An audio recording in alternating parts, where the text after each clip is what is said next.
Hi there. I'm Jonathan. I'm the founder of Brokk, and this is my love note to the Aider community. Aider is the first coding assistant that I used where I felt that I was more effective than I was copying and pasting text into ChatGPT. And the reason that is, it's not the first one that I tried, but it's the first one where I felt like I was in control. I loved how in Aider, you get to see what is in the context at every step, and you can manipulate that and change it so that the AI has the appropriate uh, code in front of it with which to solve your problem. So many other tools don't let you do that. They're trying to give you a magic button where you push the button, and if the black box magically works, then great. But if not, then you're stuck. You have no recourse. There's nothing that you can troubleshoot with or change to do better next time.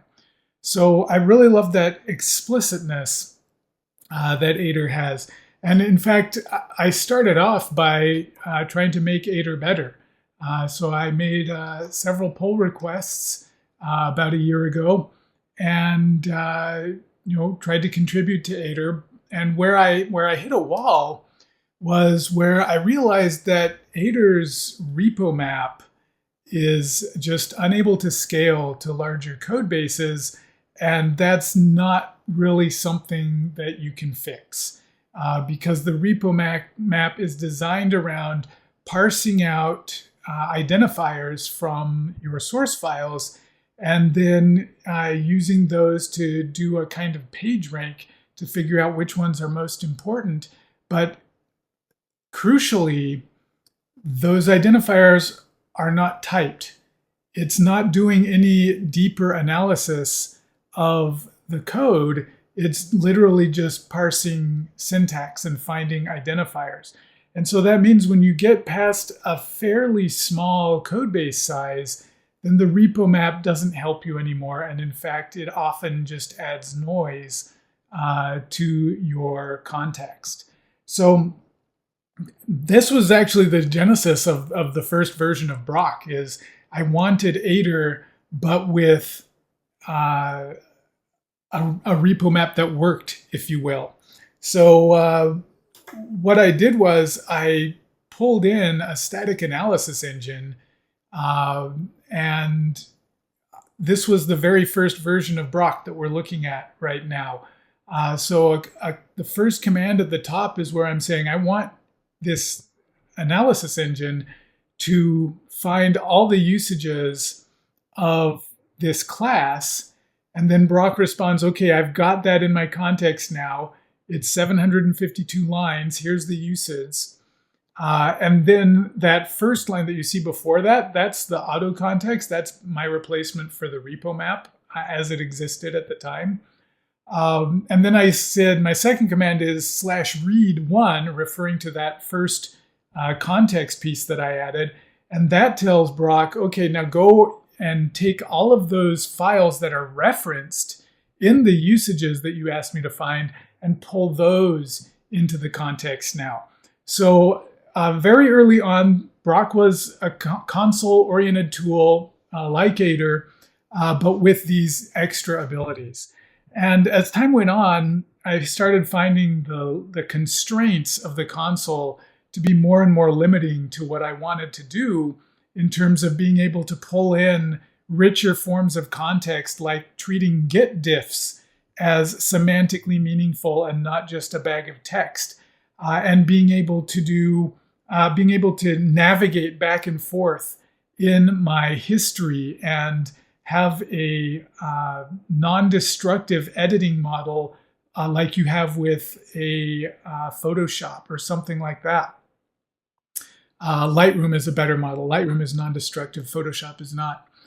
Let me give you a quick demo then of what Brokk looks like today, and I think you'll see like that inspiration from Aider, but where Brokk goes beyond that a little bit. So what I'm going to do is, first of all, I'm going to show an Aider style way of working with Brokk where I'm manually controlling all of the context. And one other thing that I appreciated about Aider is that it gives you the ability to use it without having to touch your mouse. So it's a personal thing. It's a small thing. But I do appreciate that. And so that's also a design goal for Brokk, that, since we're not typing slash commands, we have to use hotkeys for those keyboard oriented controls. And rather than using those hotkeys and having things magically appear on the screen without it being clear where those came from, in this demo, I'm going to try to use the mouse. But that's not because the hotkeys don't exist. It's just because it's easier to demonstrate. So the equivalent to /add in Aider is this attach dialog. And besides files, you can see that I can also attach classes. So extract just one class from a file. And that's going to save you tokens and allow you to be more precise with what you're giving the model. If you just need a piece of, if you just need one class in a file that defines other code. Similarly, you can pull out individual methods. And this is what I showed in that first retro Brokk example. You can ask it to find the usages of something in your code. And I'll just show you that really quickly. So let's take a look at submit LLM action. So I'm just going to look at one of those methods, and it's going to come back from the analysis engine and say, here's the uses. And when we click into that, this is going to open up a view of that piece of context that we've added. And what I wanted to show you is that when you ask Brokk for the usages, it's going to tell you what class that use is in, what file that's in, and then we can look for it. It's not super obvious to me. Submit LLM, there it is. Submit LLM action. It's going to show you that entire call site, the source of that call site, and not just saying, hey, it's used in this method. Okay, so we don't need that. What I want to do is I'm just going to change the Brokk about dialog. So it's pretty Spartan here. And I'm going to add a welcome for the Aider community. Add a label to this dialog that says, welcome to the Aider community. And then we need to tell it what dialog that is. Aptly named about dialog. And we'll correct its spelling there. And then since this is such a simple task, I'm going to switch it over to Haiku. And then this is my action button here. The default is Lutz mode, and I'll explain what that is in just a second. But it also has a code and an ask mode that are going to correspond to a direct coding command in Aider or a /ask command. So in this case, we want to tell it to code, and we'll kick it off. And I'm a huge fan of Haiku, by the way. If you're sleeping on Haiku for doing small changes like this, it's really fast. It's already done, and it does a really good job. It's at a good balanced point for speed and intelligence. So that was that. It's already added. So let's go ahead and run the project, and so we can see if it worked. In general, you're going to have a pretty high success rate, especially for small changes like this. And there it is. Welcome to the Aider community. Because what Brokk does is after it gives the command and it gets the changes back from the model, then it will run your verification command and that's built in. So when you open a project in Brokk, it's going to try to infer what those commands should be. But if it guesses wrong, you can override them. Brokk is a Java project built with Gradle, and so that's our build command there. And that's basically, so in this case, by default, Brokk will try to run tests that have been added to your context. It doesn't run all tests by default. You can override that, but it doesn't run everything all the time, because in a large project that can be too slow. So by default, we're going to run tests that have been added to the context. And if those don't exist, then we'll just do a normal build. And of course, if you're using Python, you can, this will be using rough or pylint, something like that. And similarly for other languages. So we've made our changes here. And I said that I was going to show you Loots mode. So let's do that. I'm going to drop all of my context now and start from an empty context. And here's one of the things that I wanted to show you about the this non-destructive history, is that frequently I'll be working on something and then I'll be reminded that, oh, I've got this I've got this task over here that I want to work on, and I'll just knock that out really quickly, and then I'll come back to my main task. And we can do that really easily in Brokk by going to any point in the history. And so here's the point after which it had edited my file. And I can say, let's copy that state of the context here. And that will give me this, now I'm back to where I was before I dropped things out. So this is super convenient for interacting with your, this context that you've set up. And then you make changes, and then you say, oh, I need to go back to the state that I had the context in a few minutes ago. You can do that super easily. The other thing that I can do from here is I can say, show me the diff of that coding turn. So I can see the unified diff, the split diff. And then up here, I can see the changes. This is the unified changes from the beginning of the session. So that's what the difference is up here. This is a single command's worth of changes. This is all the changes in the session. So now I'm going to, I'm going to drop these out again for the second time. And I'm also going to roll back the file system changes. So now I'm back to, and you'll see now, there's no changes in the session because this is from the beginning of history in the session, but there's still changes over here, right? So I can still see them there. And I can see the changes in the reverse direction when I rolled back. Okay, so let's Loots mode this. So I'm going to take my same instructions, but I'm not going to add anything to the context. And then I'm just going to go over here and I'm going to hit Loots.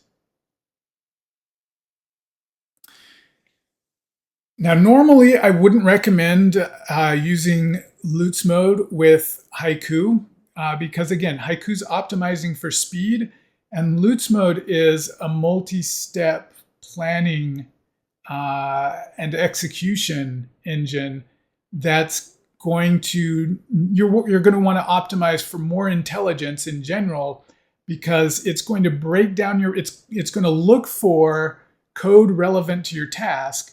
And then it's going to break down that task into subtasks. So you really want an intelligent model to do that accurately.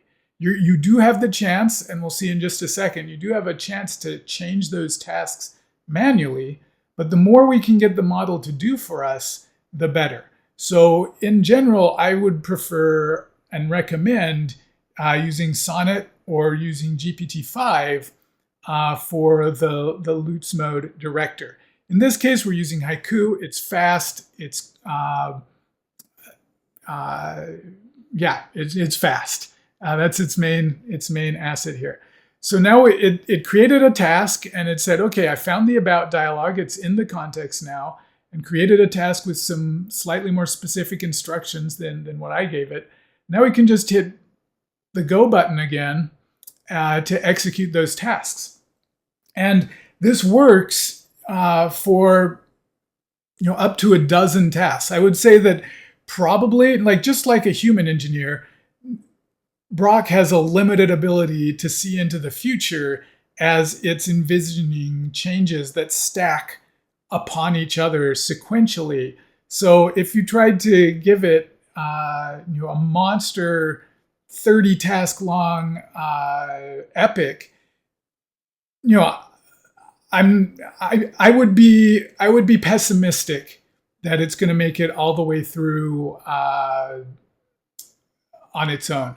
But the beauty of Brokk is that it doesn't need to get through everything on its own. It at any point you can say, "Oh, you're getting lost. Let me redirect you. Let me hit that stop button, and I'll change your task. I'll pull in some context that you missed, and then you can take it from there." But again, for the sweet spot of 8 or so tasks, which is what our prompting encourages it to generate, by the way, then you're going to be in good hands with Lutz mode, being able to do it without a whole lot of handholding. So we're still going. I think we're almost done. I saw that it had a bit of a hiccup where Haiku was coming back with invalid tool calls, which means it had to make that request a second time. So that's part of what slowed it down. But it looks like it's writing code now, and should be finished momentarily. So now it's just checking its work and saying, "Hey, did I get it done?" And it's concluding that it did. So there we go. So once again, we can look at the diff. It looks pretty similar. I'm not going to try to debug GUI code visually, so let's just run it and see.